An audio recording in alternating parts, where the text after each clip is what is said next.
Now we are getting ready to talk about how to generate infinite amount of blog post ideas where you can never run out of content to write about.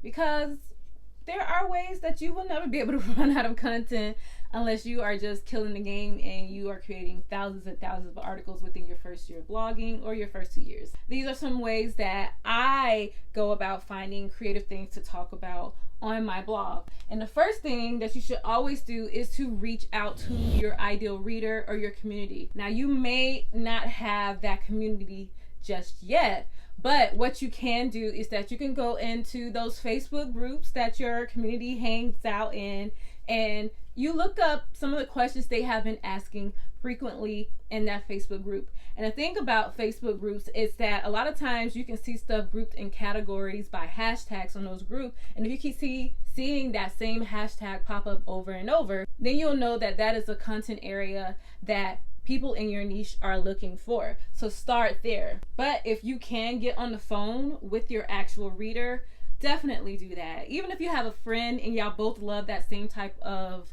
content, just get on the phone with your friend and ask them some questions specifically, like, what are some of your biggest challenges regarding X? Or what would you like to see more of if you had the opportunity? Or what would you like to know more of? I recently did this in my own Facebook group, and it was eye-opening, even now as being 10 years plus into blogging, to see that some of the things that they're looking for, I might be a little off the mark. So it's always good to just double check with your community and tap in every once in a while to see what they are looking for. So the next thing is, this is your passion.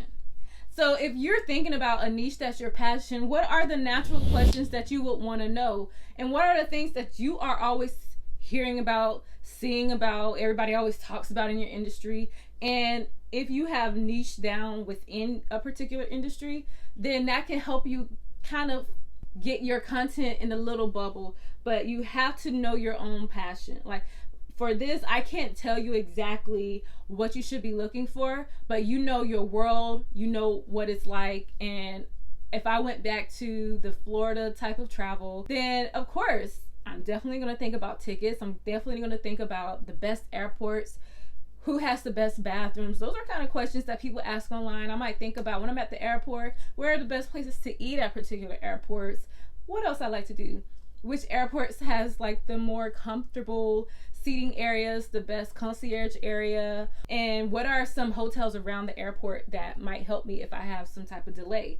Those are the kind of questions I would just think of off the top of my head if I'm thinking about having a website dedicated to flying into Florida. So that's the route you have to go with when you're thinking about the type of contents you want to write about.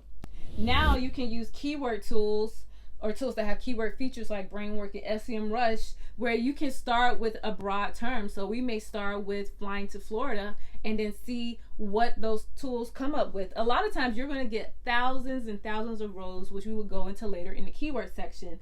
But as you start to go through them, you'll start to notice that there's a pattern. There are certain questions that people need answered, and you just start making your list. This may not be your keyword list, but this is just a list of possible future topics, and you just keep writing it down. Every time you see something, every time you get inspired, or you're watching a YouTube video in your industry and you're just listening to it, and then they say something, or someone asks a question on a live, you're like, that might be a good blog post or a video once you get to YouTube.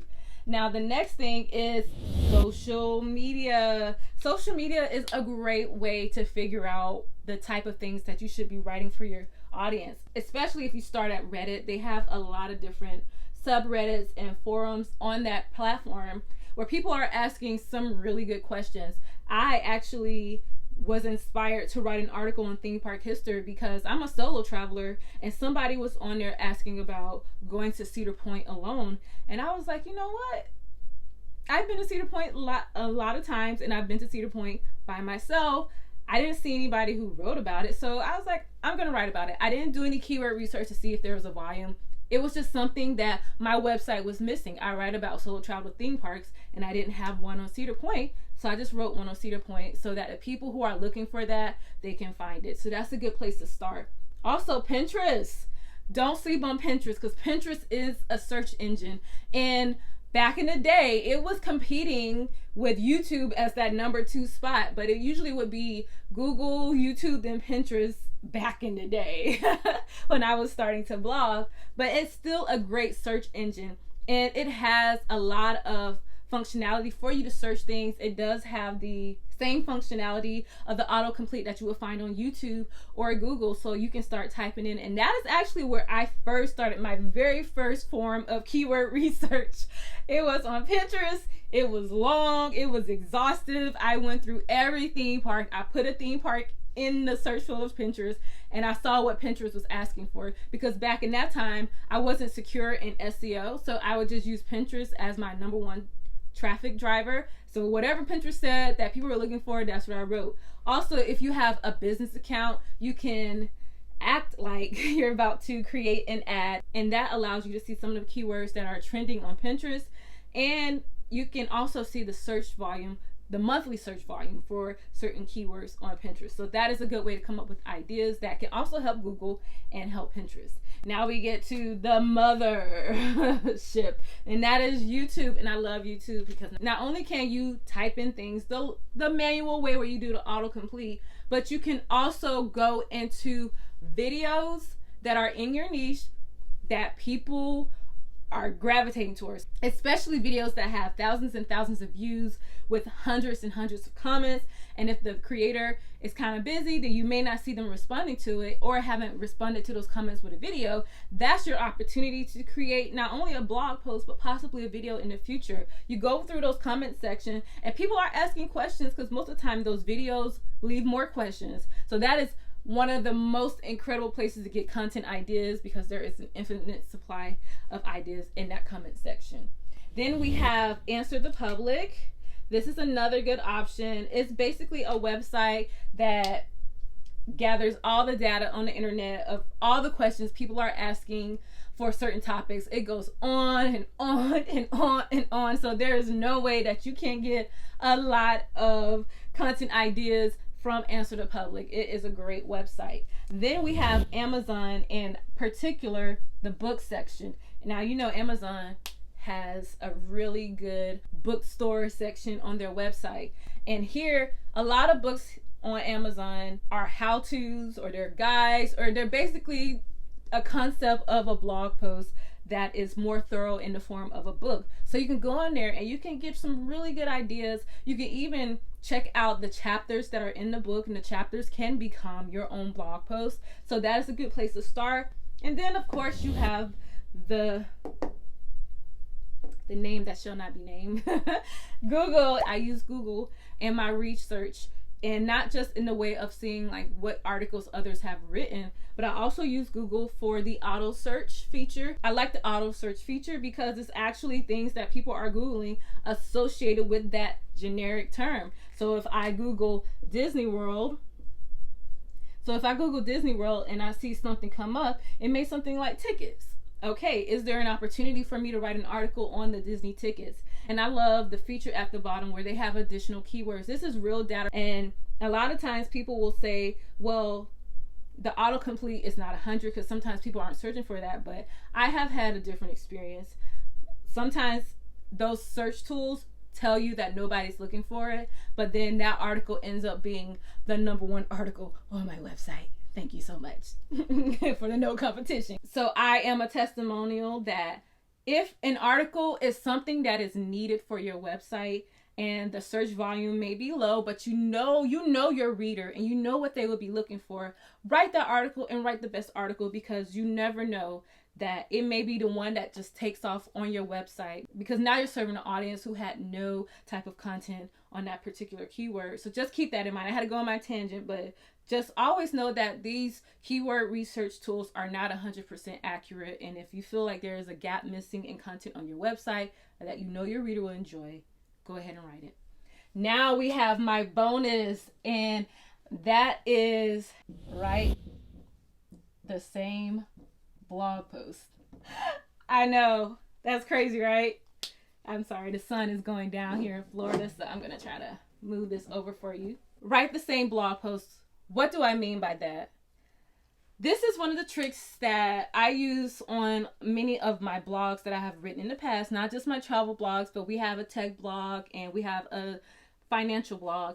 And what I do with that is if I see something is working and it's really working, I'm basically going to rinse and repeat. So if you go on our website, Dynamic Apps, so on Dynamic Apps, on the first page, you'll see that we wrote an article about 5 amazing ways a mobile app can grow your business. So if you go into that article, it's basically an introduction, and then we go through the ways. Building a stronger brand provides more value. So we're basically just telling you about how an app can help you grow your business.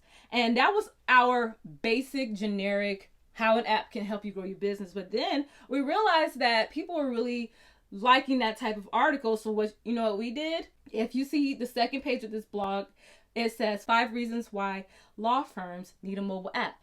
And if you go down a little bit, 7 reasons why your restaurant should have a mobile app.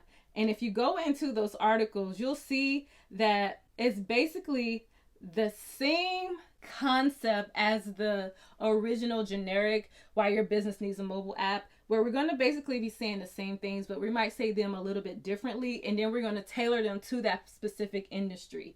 And I love these articles because if you are in, let's just say you write to bloggers, I'll just say that, and you want to have an article talking about how to start a blog, that'll be the main basis. That is your main content. But then someone says, well, I'm a travel blogger. How do I start a travel blogger? You're going to use that same skeleton of your how to start a blog article, and then you're going to tailor it to a travel blogger. So the outline is going to be the same. You're going to change up the words, and that's where Bramework can come in and help you, where you can switch the words around, flesh it out for a travel blogger. And then if someone says, well, I'm a food blogger, guess what you can do? You can take that same skeleton of the how to start a blog and then just put how to start a food blog. You have the format, you got basically the content there, but now you're just going to tailor it to a food blogger. And that's one of my favorite tips for blogging.